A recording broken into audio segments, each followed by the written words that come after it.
नमस्ते दोस्तों, मैं हूं आरजे कार्तिक। एक बड़ी छोटी सी कथा है रावण की।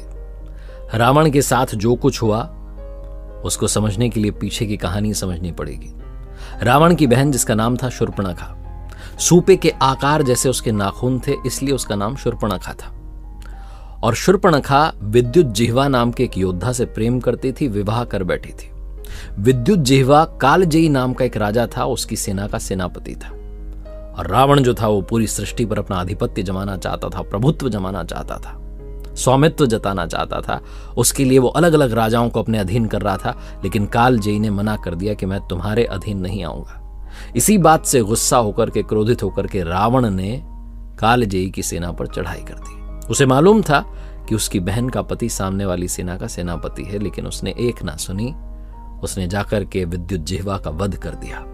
जब यह समाचार पहुंचा शूर्पणखा के पास में तो बहुत क्रोधित हुई, क्योंकि जिससे प्रेम करती थी उसे उसके भाई ने मार डाला। शूर्पणखा चाह करके भी रावण का कुछ बिगाड़ नहीं सकती थी, क्योंकि रावण बहुत पराक्रमी था, बलशाली था।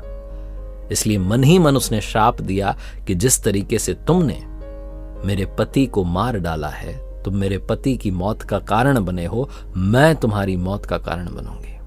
कहते हैं कि उसके बाद में वो लंका में कुछ समय रही, उसके बाद दक्षिण भारत के जंगलों में आकर के रहने लगी।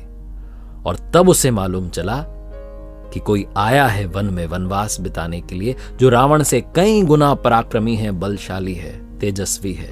नाम है श्री राम। अपने भाई के साथ, अपनी पत्नी के साथ वनवास बिताने आया है।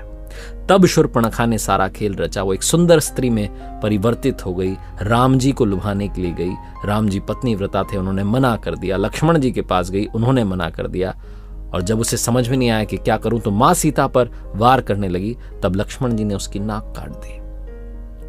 उसके बाद वो दौड़ करके अपने भैया के पास गई, रावण के पास, और कहने लगी कि तुम यहां बैठे हो, तुम्हारी बहन की नाक किसी ने काट दी।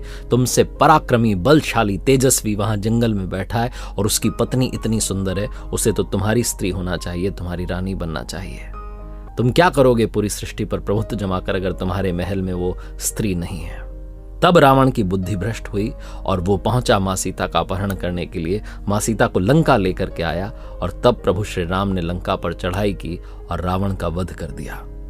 अगर रावण ने शूर्पणखा के पति को नहीं मारा होता तो शूर्पणखा रावण की मौत का कारण नहीं बनती। बहुत छोटी सी कथा जिसका सार ये समझाता है कि जो कुछ आप कर रहे हैं ठीक वही लौट करके आता चला जाएगा। इसलिए अपने कर्मों का खेल समझना शुरू कीजिए, परिणाम का खेल भी आपको समझ में आने लगेगा।